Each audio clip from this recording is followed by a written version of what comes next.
રાજકોટ શહેર એસઓજી દ્વારા એમડી ડ્રગ્સનો આશરે 10 લાખ રૂપિયાનો મુદ્દામાલ જે છે એ પકડવામાં આવ્યો છે। તેની અંદર બે આરોપીઓ છે, પાર્થ અને સાહિલ। આ બંને આરોપીઓ જે છે એ બંને લોકો મિત્રો છે અને તે લોકો બંને સાથે જીમમાં જતા હતા, જ્યાંથી આ બંનેની ઓળખાણ થઈ હતી અને છેલ્લા 5 થી 6 મહિનાથી આ લોકો આ કારોબારની સાથે જોડાયા હતા એવું અત્યાર સુધીની અમારી પ્રાથમિક તપાસમાં આવ્યું છે। મુંબઈ ખાતેથી આ લોકો આ માલ લઈ આવતા હતા અને અહીંયા જીમના માધ્યમનો ઉપયોગ કરી આ લોકો જે છે એ વધુમાં વધુ ગ્રાહકો સુધી તેનું વેચાણ કરવા માટે પ્રયત્નશીલ હતા, જે દરમિયાન માહિતી મળતા શહેર એસઓજી દ્વારા કાયદેસરની કાર્યવાહી કરવામાં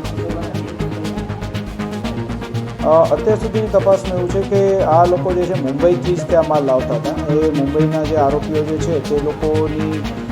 માહિતી મેળવી અને તે લોકો કાયદેસરની કાર્યવાહી કરવા માટે હાલ અમે લોકો પ્રયત્નશીલ છીએ।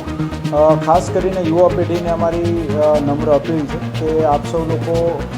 જે આ ડ્રગ્સનું જે દૂષણ છે તેનાથી દૂર રહો। કોઈ પણ જગ્યાએ ક્યાંય કોઈ પ્રેશરમાં આવીને આ પ્રકારના નશાઓ જે છે એ આપ થી દૂર રહી અને ક્યાંય આપણે એવું ધ્યાન પર આવે કે આ પ્રકારની કોઈ પ્રવૃત્તિ ક્યાંય થઈ રહી છે તો પણ તુરંત જ તે અમારી જે હેલ્પલાઇન નંબર છે 1908 પર પણ આપ કોલ કરી શકો છો। રાજકોટ શહેર ક્રાઇમ બ્રાન્ચ, એસઓજી અને પોલીસ સ્ટેશન છે ત્યાં પણ આપ સંપર્ક કરી શકો છો। આપનું નામ જે છે સંપૂર્ણપણે ગુપ્ત રાખીશું અને આપની માહિતીના આધારે અમે લોકો આગળ કાયદેસરની કાર્યવાહી કરીશું। આરોપીમાંથી એક આરોપીના જે સગા છે તે આગેવાન છે પોલિટિકલ પાર્ટીના, જે લોકોની ધરપકડ થઈ છે તેમાંથી એક આરોપી છે તો એના કોઈ ગુનાહિત પ્રવૃત્તિ સાથે એના ફાધર જોડાયેલા છે અને જનરલી જ્યારે કોઈ પણ વ્યક્તિ જ્યારે પકડાતો હોય તો એની અંદર અમે લોકો એ વ્યક્તિ પોતે શું કામ આની અંદર આવા ગુનામાં ઇન્વોલ્વ થયો એની તપાસ કરતા હોઈએ છીએ, જેમાં આ વ્યક્તિ મેઇનલી પૈસાની લાલચ માટે થઈને આની અંદર ઇન્વોલ્વ થયો છે અને